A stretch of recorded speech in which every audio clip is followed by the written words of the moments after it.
नमस्कार। इस समय मैं विधानसभा तिरुनगर में तिलक राम गुप्ता जी के साथ हूँ। आज इनसे हम बातचीत करते हैं और सबसे पहले तो मैं आपको कहूँ अपने कैमरामैन से थोड़ा सा आगे आएँ।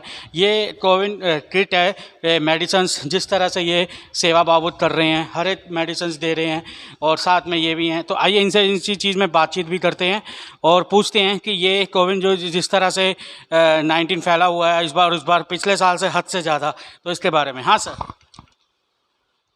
हाँ नमस्कार सर, कैसे हैं? बस बढ़िया है। तिलक राम गुप्ता त्रिनगर विधानसभा से प्रत्याशी रहा हूँ मैं। कोरोना की महामारी के अंदर हमारी कंपनी विदेशा फार्मेसी के माध्यम से जो हम दवाइयाँ बनाते हैं, मैं पूरे ज़िले के अंदर सभी विधानसभा, हमारे 5 विधानसभा आती हैं, सभी मंडल अध्यक्षों के माध्यम से, जिला अध्यक्ष के माध्यम से सबको मैं किट भेज रहा हूँ। कोविड किट है, इसके अंदर 9 तरह की दवाई है, काढ़ा भी है इसके अंदर। काढ़ा तो देसी भी दवाई तो काढ़े से भी यूज़ कर सकते हैं।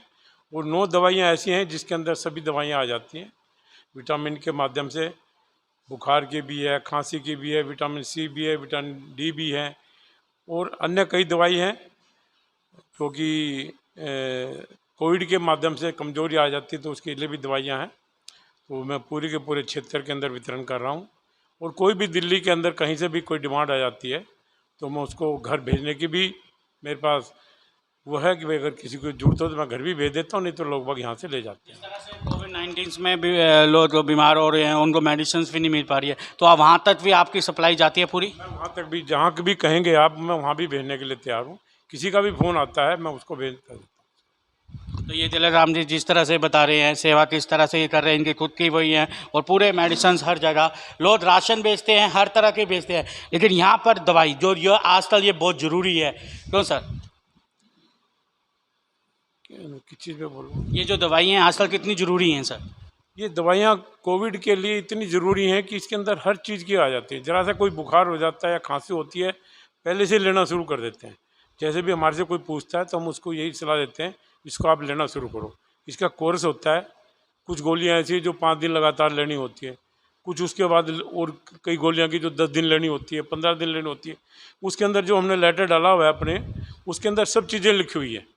कोई भी उसके अंदर पढ़ करके, आदमी इसको इंग्लिश में भी पढ़ सकता है, हिंदी में भी पढ़ सकता है, उसको पढ़ करके आराम से एक एक दवाई को टाइम पे, कहाँ भोजन के बाद या भोजन के पहले, जिस तरह भी लेनी हो उस हिसाब से वो यूज़ कर सकता है। मैं सर दूसरा मेरा सवाल है सर, जिस तरह से दिल्ली सरकार में, मैं सीधी सी बात बोलता हूँ कि मोहल्ला क्लिनिक, यहाँ तक कि सर जब उन्होंने एक बार शुरू करा था बाइकों में, मरीज को एक पीछे एक बाइक चलाएगा और एक पीछे मरीज बैठेगा, तो उसको मोहल्ला क्लिनिक तक अपने क्षेत्रों में। लेकिन सर जब से कोविड-19 शुरू हुआ पिछले साल से लेके अभी तक ना मोहल्ला क्लिनिक दिखाई दे रहा है, ना वो कोई बुलेट बाइक की दिखाई दे रही है। और साथ ही साथ अगर मैं आगे बढ़ूँ तो सर जिस तरह सरकारी हॉस्पिटलों में सर ना कोई 6 साल के अंदर अंदर दिल्ली सरकार केजरीवाल के अंदर है ना आईसीयू बेड भरा, ना बेड ना भरे, ऑक्सीजन की कमी ऐसी हो रही कि आज कहाँ हमारी दिल्ली पहुँच गई। दिल्ली सरकार ने जैसे कि कस्में खाई थी, अपने बच्चों तक की कस्में उठाई थी, उसके बावजूद भी ना दिल्ली के अंदर, तो मैं कहता हूँ मोहल्ला क्लिनिक जो बना है ये सिर्फ कूड़ा घर बना दिया इन्होंने। वहाँ पे कुत्ते वगैरह लौटते रहते हैं और कहीं कूड़े घर बने पड़े हुए हैं। और मोटरसाइकिल जो इन्होंने कहा था कि भी हम मोटरसाइकिल के माध्यम से हम एम्बुलेंस बनाएंगे, वो सब कागजी घोड़े हैं। ना कोई स्कूल खुला है, ना कोई हॉस्पिटल बना है। आपने देखा होगा आज भी जब दिल्ली के अंदर इतनी महामारी फैल रही है तो इन्होंने ऑक्सीजन का कोई भी सिस्टम नहीं किया। दिल्ली के अंदर जितने भी ऑक्सीजन प्लांट थे सबके ऊपर बैन लगा दिया, सबको बोला एनओसी लो। एनओसी भी हफ्ते हफ्ते 10-10 दिन तक नहीं देने के बाद, आपने एक एग्जाम्पल देखा होगा हमारे मेंबर्स ऑफ पार्लियामेंट परवेश वर्मा जी के द्वारा नंगली पूना के अंदर उसको चालू करवाया गया है। हॉस्पिटल माननीय हमारे पूर्व मुख्यमंत्री साहब सिंह वर्मा जी के द्वारा जो चालू किया गया था, बनना चालू किया गया, तो वो भी उसको पूरा नहीं किया। इसने सिर्फ कागजों के अंदर एडवर्टाइजमेंट के सिवाय कुछ नहीं दिया। हाई कोर्ट ने कहा भी आप कंटेनर लीजिए, टैंकर लीजिए, गुजरात महाराष्ट्र वहाँ जा कर के ऐड दे रहा है, जबकि टैंकर हमें दिल्ली के अंदर ज़रूरत है।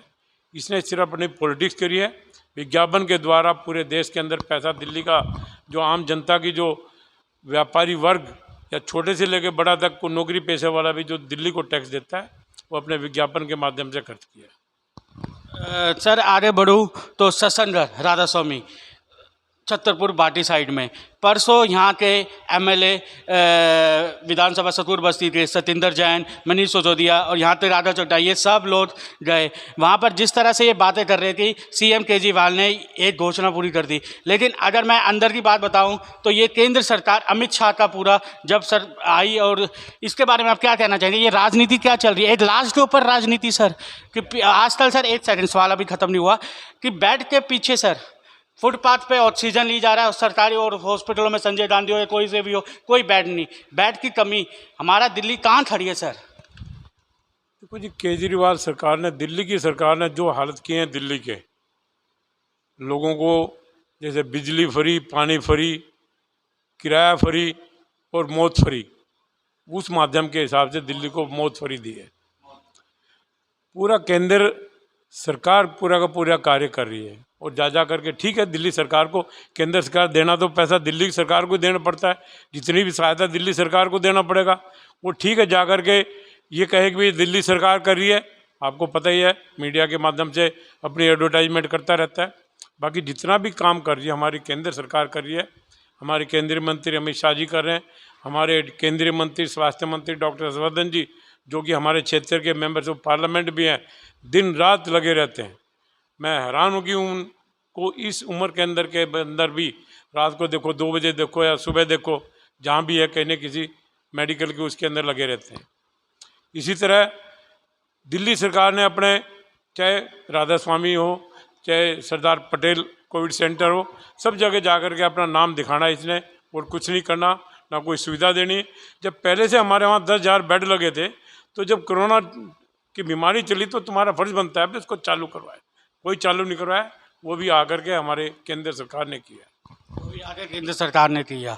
तो सर ये सिर्फ रणनीति चल रही है, लेकिन सर दिल्ली की जनता ना आज केंद्र में भी विश्वास नहीं कर पा रही है, ना वो दिल्ली सरकार में। आज दिल्ली की जनता यही चाह रही है कि हमें सुविधा मिले, हमें खाना भी साथ में मिले और साथ में दवाई भी मिले, लेकिन ऐसा हो नहीं पा रहा है। ना वो केंद्र सरकार से भी नाराज़ है और दिल्ली की जनता सीएम से भी नाराज़ है।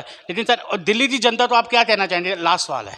मैं दिल्ली की जनता को यही प्रार्थना करूंगा कि जो हमारी केंद्र से जो सुविधा मिल रही है, जैसे कि अभी पिछली बार भी 80 करोड़ जनता को पूरे 6-7 महीने का राशन फ्री दिया था, इस तरह हमारे माननीय प्रधानमंत्री जी ने भी 2 महीने का राशन फ्री किया है। उसके ऊपर भी इसने अपनी पॉलिटिक्स की है, मीडिया को बुलाकर कहा कि मैं 72 लाख जनता को राशन फ्री दूंगा। जैसे कि हमारी वैक्सीन लग रही है, केंद्र सरकार फ्री दे रही है, इसके लिए भी अपने आप को ये कहता है कि मैं फ्री लगाऊंगा, घर घर जाके लगवाऊंगा। अरे भाई, हमारे निगम के स्कूलों के अंदर वैक्सीन लग रही थी, हमारे निगम के स्कूलों के अंदर भी वैक्सीन लगानी बंद कर दी है, जबकि जनता, आज का युवा वर्ग जल्दी से जल्दी वैक्सीन लगवाना चाहता है, और हमारे 116 केंद्र थे निगम के, वो भी बंद कर दिए हैं। जनता को परेशान किया जा रहा है, क्योंकि जब सरकार हमें पूरी वैक्सीन दे रही है, आप उसको जल्दी जल्दी लगवाइए। तो यही है कि साथ ही साथ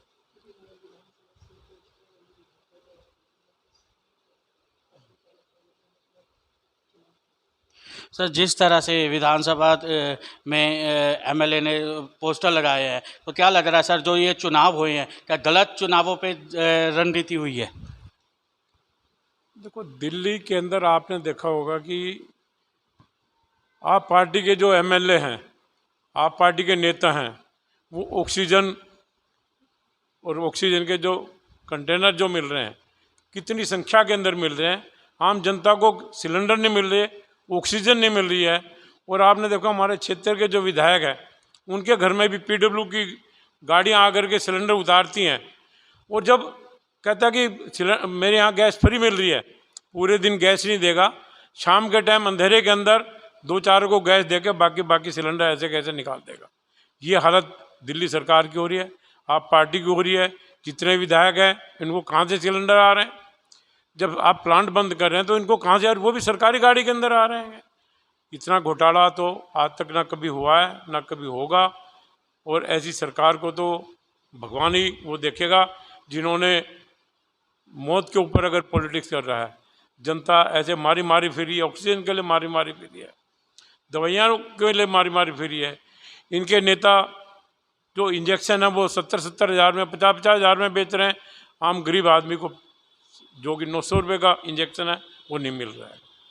तो यही बात है। तो ये है तिलक राज जी, जिस तरह से दिल्ली सरकार के ऊपर सीधी बातें बता रहे हैं कि जो एक परेशानी है, जो एक घोटाला है, वही दिल्ली की जनता केंद्र से भी खुश नहीं हो पा रही है, ना दिल्ली की जनता दिल्ली से सीएम केजरीवाल से खुश नहीं हो पा रही है। लेकिन जिस तरह से यहाँ पर बातें हुई हैं, जिस तरह से सामने सच्चाई भी आई है, लेकिन ये जनता ही तय करेगी। ये घोटाला है, ऐड है, सीएम को आने वाले समय पे दिल्ली की जनता कहाँ बिठाती है वो जरूर देखना पड़ेगा। लेकिन इतना ही कहता हूँ, लाशों में राजनीति छोड़ दो, लाशों में राजनीति छोड़ दो। नमस्कार।